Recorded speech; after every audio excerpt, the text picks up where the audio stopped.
Donc, on a deux ensembles E et F, une application entre E et S. A et B sont des sous-ensembles de E, donc de l'ensemble de départ, et grand X et grand Y sont des sous-ensembles de l'ensemble d'arrivée. On veut montrer ces deux propriétés, à savoir que f-1 de x inter y égale f-1 de x inter f-1 de y.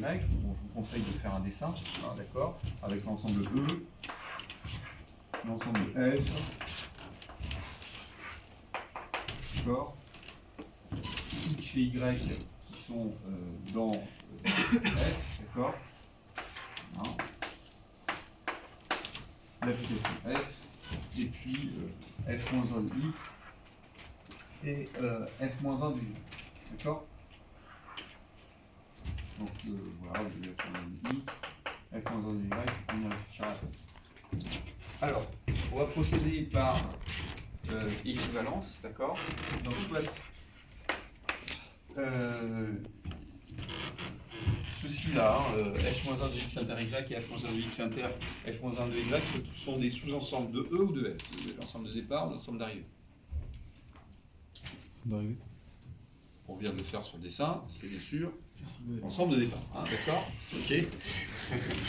Donc, soit x appartenant à l'ensemble de départ E, d'accord. Qu'est-ce que ça veut dire que x appartient à f-1 de x inter y? Ça veut dire quoi? Par définition, ça veut dire que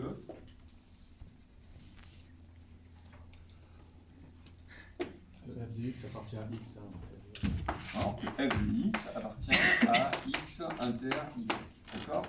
L'objectif, c'est de montrer que, je vous rappelle, x appartient à la fois à f-1 de x et aussi à f-1 de y. Bon, bah, rien de plus facile, hein, puisque vous avez f de x qui appartient à x et f de x qui appartient à y. Et ça veut dire que x appartient à f-1 de x et x appartient à f-1 de y.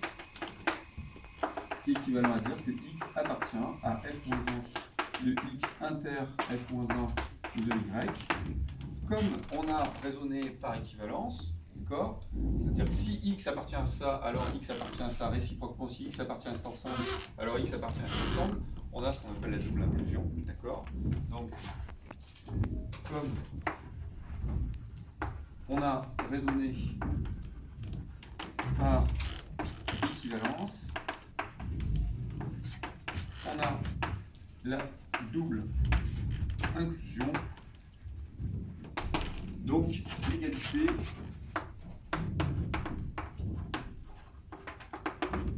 f-1 de x inter y égale f-1 de x inter f-1 de y. Je vous conseille de faire la même chose avec l'union, vous allez voir, ça marche exactement de la même façon.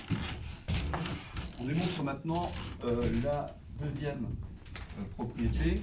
On va le démontrer de deux façons. Ce que j'appelle une preuve élémentaire. La preuve élémentaire consiste à prendre un élément. D'accord? C'est-à-dire, on va prendre un élément, alors on va l'appeler x ou y dans f de a inter b.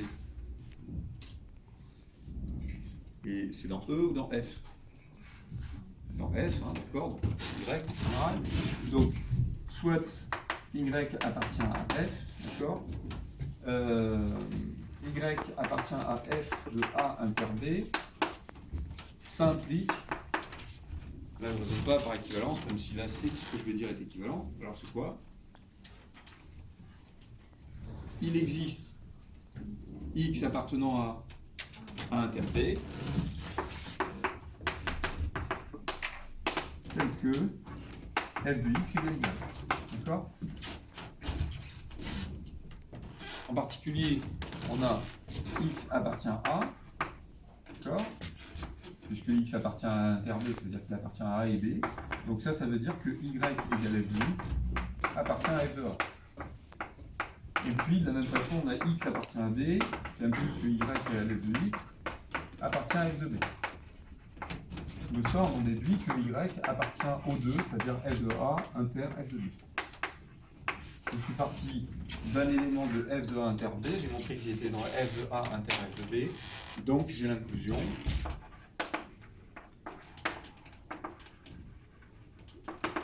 F de A inter B inclus dans f de A inter f de B. Alors pourquoi la réciproque est fausse? L'inclusion réciproque est fausse. L'application, donc il n'y a pas de réciproque. Pourquoi on n'a pas f de A inter f de B inclus dans f de A inter B? On sent bien qu'il y a un problème, donc il faut trouver une application, d'accord, dont l'image, donc avec deux ensembles, d'accord,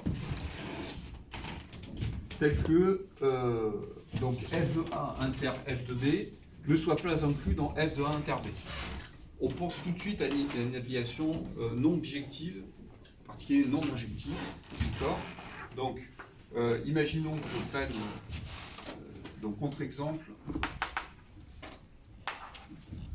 pour le contre-exemple A, f de A inter B inclus dans f de A inter f de B inclus dans f de A inter. Donc, bien sûr, une inclusion fausse en général, d'accord. Bon, on va prendre la fonction sinus comme tout à l'heure. Donc si f égale sinus, et puis je vais prendre a égale par exemple, je sais pas, 0 pi ou 0 pi sur 2.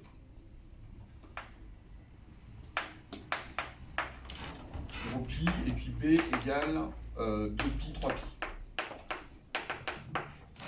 Donc qu'est-ce que ça donne? Donc vous avez sinus comme ça.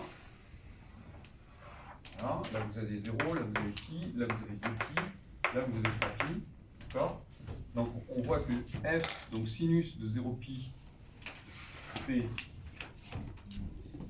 sinus 0 pi, c'est 0,1. D'accord? Donc f de A, c'est 0,1. Et puis f de 2 pi, 3 pi, c'est 0,1 aussi. Hein, donc f de A égale f de B égale 0,1. Donc f de A inter f de B égale 0,1. Or, A inter B égale à quoi?